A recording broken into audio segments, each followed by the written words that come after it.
নমস্কার বন্ধুরা, পাপিয়ার ফুড ব্লগে আরও একবার সকলকে স্বাগত। আজকে আমার রেসিপি মহারাষ্ট্র স্টাইলে পটাটো বড়া। তার জন্য আমি এখানে 4টা আলুকে সিদ্ধ করে নিয়েছি ভালো করে। এবার আলুগুলোকে আমি ম্যাশ করে নেব।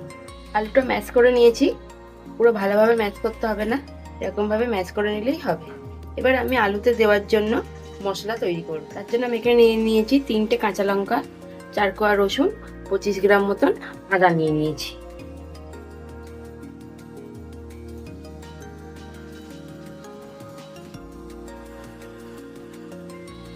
কয়েকটা কারি পাতা দিয়ে দেবো।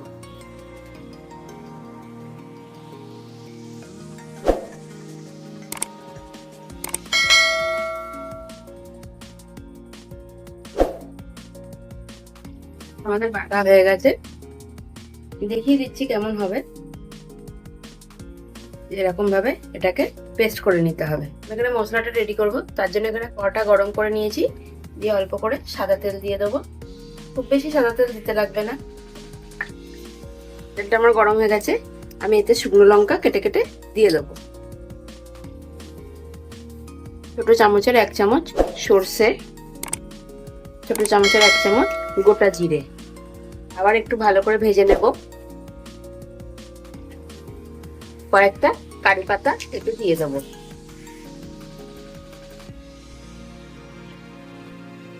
যখন কারি পাতা ভাজাটা সেন্ট বেরোবে, তখন আমি এর মধ্যে অ্যাড করব ছোট চামচের 1/2 চামচ হিং। হিংটা দেওয়ার পর আবার একটু ভেজে নেব। আমি এখানে যে মশলাটা করেছিলাম সেটা এবার দিয়ে দেবো।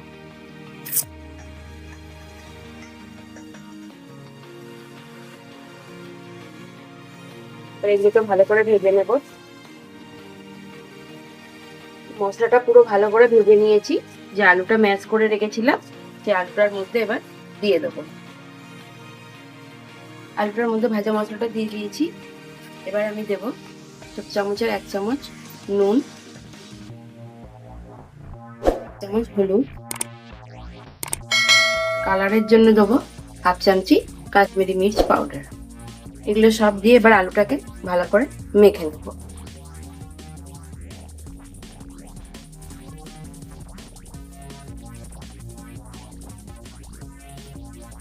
আলুটাকে মেখে নিয়েছি। এবার আলুটাকে ভাজার জন্য একটা ব্যাটার তৈরি করব। তার জন্য আমি এখানে 2 কাপ মতন বেসন নিয়ে নিয়েছি। 1/2 চামচি মতন নুন দিয়ে দেবো, 1 চামচি মতন হলুদ, 1/2 চামচি মতন কাশ্মীরি মির্চ পাউডার, অন্য পরিমাণে খাবার সোডা দিয়ে দেবো। এগুলোকে ভালো করে বেসনের সাথে মিশিয়ে নেব।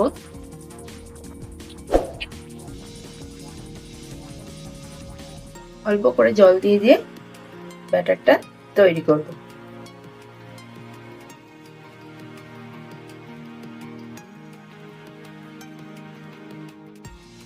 বেসনের ব্যাটারটা আমার রেডি হয়ে গেছে, কি সুন্দর মোলায়েম হয়েছে। এটাকে এবার আমি 10 মিনিটের জন্য ঢাকা দিয়ে রেখে দেবো, তাতে জিনিসটা আরো ফুলবে, ভালো হবে।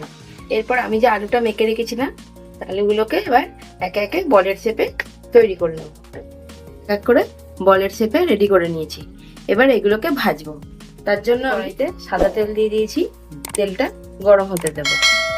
10 মিনিট পর বেসনটা এই যে কি সুন্দর হয়ে গেছে, ফুলে গেছে একদম। যেগুলো আলুগুলো বলের সাইজ তৈরি করে রেখেছিলাম সেইগুলো বেসনে চুবিয়ে আমি ভাজবো।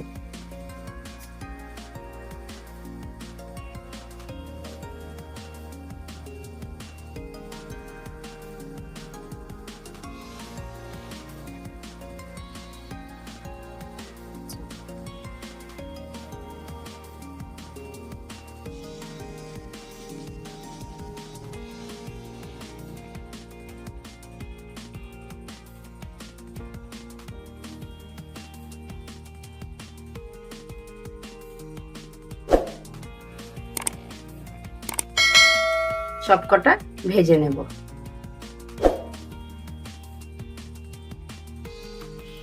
বাকি যেগুলো আছে সেগুলো আমি এবার একে একে সব ভেজে নেব।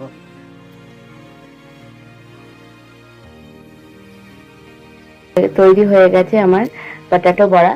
ভিডিওটা ভালো লেগে থাকলে আমার চ্যানেলটিকে সাবস্ক্রাইব করবেন। সকলে ভালো থাকবেন, দেখা হবে আবার নতুন একটা ভিডিও নিয়ে।